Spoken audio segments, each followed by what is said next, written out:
Final Fantasy IV Advance is actually a Game Boy Advance port of the game previously known as Final Fantasy II, which came out for the Super Nintendo Entertainment System back in the early 90s. It's really a pioneering role-playing game and one of the best games in the long-running Final Fantasy series, as many longtime fans would agree. Regardless of whether you played the game back in the day, you'll still find that Final Fantasy IV Advance is just a great role-playing experience. It's got a fantastic story, just a great soundtrack, lots of fun action, and it's just all in all a great example of role-playing done right. The story revolves around Cecil, who's a captain of the airship squadron under the Kingdom of Baron. He's got some misgivings about the kind of work that he's been doing lately, since he's kind of been ransacking the countryside in the name of his kingdom. So as soon as he questions his orders, he's sort of cast aside, stripped of his rank, and thus begins a long story where he's uncovering the treachery that's threatening his kingdom and, it turns out, the whole world. The story presents a lot of really good characters quickly and handles exposition very well. There aren't these kind of long-winded explanations of who everyone is. Instead, you just meet everybody in context. So really, this game is largely responsible for how dramatic storytelling in role-playing games has evolved. But apart from whatever historical significance this game may have, it's still just a really great story even to this day.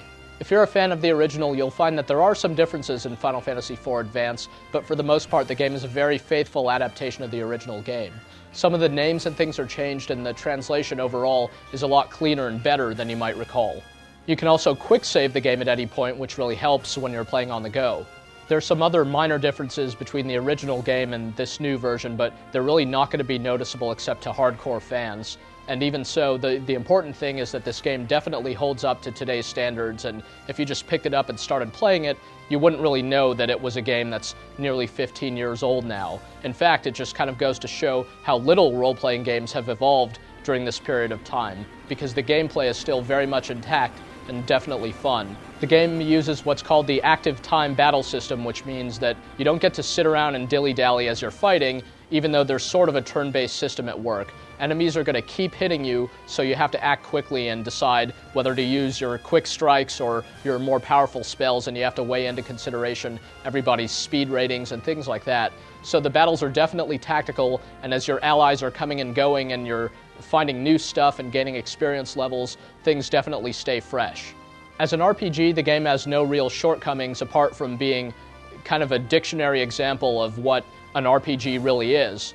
Basically, if you come at this game with a completely fresh perspective, if you've never played it before and things like that, you might find some aspects of the plot to feel a little derivative or some of the action to be kind of repetitive, but that's mostly because this game helped define the current standards that exist today. And even so, most other RPGs out there just don't stack up to this game even all these years later.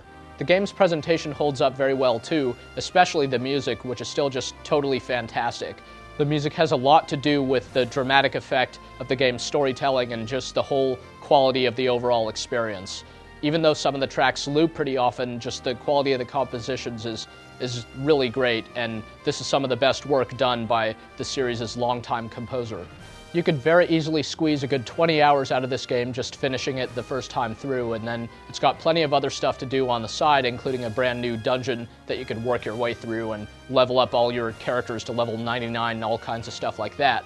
But above all, Final Fantasy IV Advance is just a really great example of role-playing done right, and it's a fun game to play through over and over again, really. So even if you played the original way back in the day, you're still going to have fun playing it through now and kind of revisiting some of your old favorite characters. Or if you haven't played this game and you consider yourself a role-playing fan, don't hesitate to pick this one up and really see what all the fuss is about.